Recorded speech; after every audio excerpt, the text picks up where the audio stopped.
Hey guys, welcome back to the show. Today we're back with Superfilm support. Remember, you can go to superfilmsupport.com, ask me a film question, I'll answer you here on YouTube.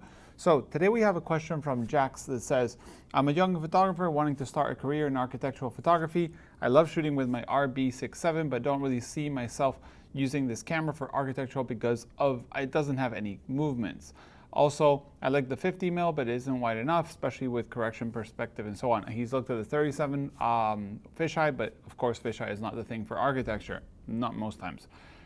In the ideal world, I would have a camera that allows me enough movements to correct perspective and can support wide angle lenses, at least 24mm in 35 aspect ratio, or wider if possible. I've looked at medium format view cameras or 6x7 adapters on 4x5 cameras, but I don't know what the lenses I can use that would be wide enough for the 6x7 ratio. So first of all, Jax, I've made quite a few videos about large format cameras used with medium format backs and lenses and so on, but just in case, I'm going to do a mashup. Plus I had a few items here that I thought would be cool to show you guys on a video a bit more in person. I'm not doing 2-angle shots because I have one camera tied for something else, but I will start. When you're doing large format, as you said, you want to be using maybe some wide angle lens. This is the Chamonix F1. I don't have the F2 or the H1, but they're all pretty much the same. Even the N1 or N2 are basically the same. You can change the bellows. So I'm going to just change the bellows as we speak. So when you're shooting wide angle stuff on large format, of course the limitations of lenses is much smaller. There's not that many ultra wides for large format, but there are a few lenses that shine on 4x5 with 6x7 backs. So right now we have a 150 rod and stock, I don't know, C&R or Apple C&R S or something like that. Apple C&R S, which is one of my favorite lenses. There's a 150mm. But I recently picked up a 58mm XL. This lens is, like you mentioned, 58mm. It would be a 58 on 6x7, 58 on 4x5, or 58 on 5x7. That doesn't change. But what changes about this lens is that the XL version, and the XL version has a pretty big circle. This lens covers 4x5 with around 166mm circle, which would translate to basically the whole back of 4x5. As we are shooting 6x7, what does that mean? It means that you can do so many more movements because you have such a big circle, so you can correct a lot more. But for that, you will need bag bellows like the ones I have here. These are the ones from Chamonix. There are other brands that make bag bellows. I mean, not for Chamonix, but you know, bag bellows is just the universal thing that has been around for many, many years, from C&R to Linhof to Plaubel to, you know, all these guys. Arca Swiss, anything, you name it, they've made bag bellows. This is a field camera that can take these, which is kind of cool because it makes it a very versatile camera to shoot large format architecture. Let's see if I got it right. I always get it wrong. Did I get it wrong? Yeah, I got it wrong. I always get it wrong. There's two positions that you can put this. I always get the wrong position. So let's try again. Got to rotate it 90 degrees, and now I guess that's how you put it in. I even have a video on how to do this. I should watch my own videos. But basically, when you're shooting ultra wides on a 4x5, the main problem you need is that you need bag bellows and you need a lens that will cover that 6x7.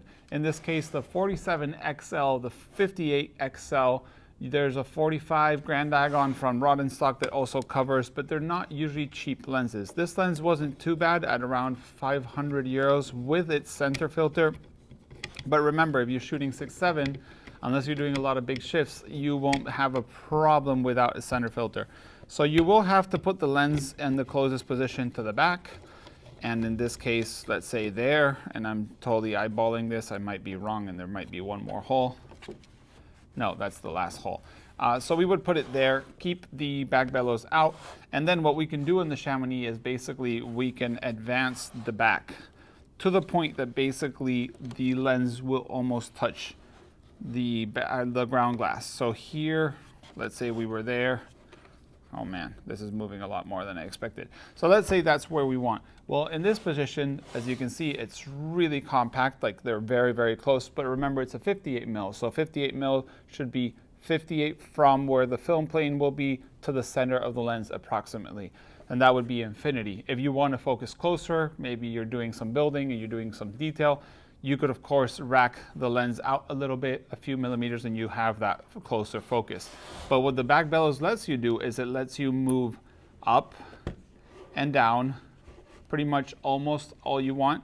And then what we would do is if we remove the back, you will see how close the lens is. And we're using only one angle, but you can see how close that is to the back of the camera. So this is what you would want to do.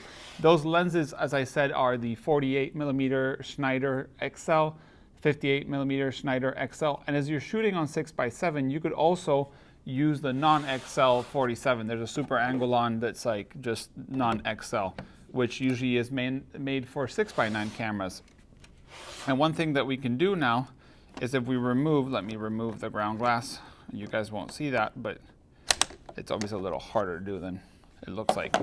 We could grab this Toyo roll film holder. There's a Toyo roll film holder 6745, which is, has a graph lock system. So I could place this on the back here and basically lock it in like that. And we would be able to shoot now 6x7 exposures with the 58.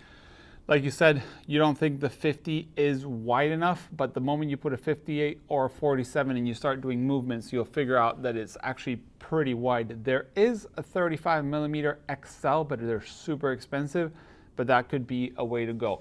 I recommend you check it out, the work of some architecture photographers. I think there's a Norman something. I have a book about him. I'll see if I find the book and link it below, which he has a book that's like photographing buildings inside and out, which is really interesting. He mostly shoots like 4x5 with 75mm lens, 90mm lens, and sometimes longer lenses.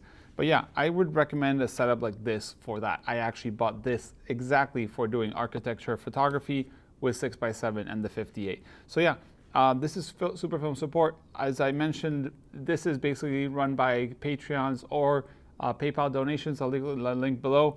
But yeah, I recommend this as a small package. It ain't cheap, I will say that. As I said, the lens is around 500, the camera is around 1,000, 200, and the back is around 200. So the whole setup is pretty expensive.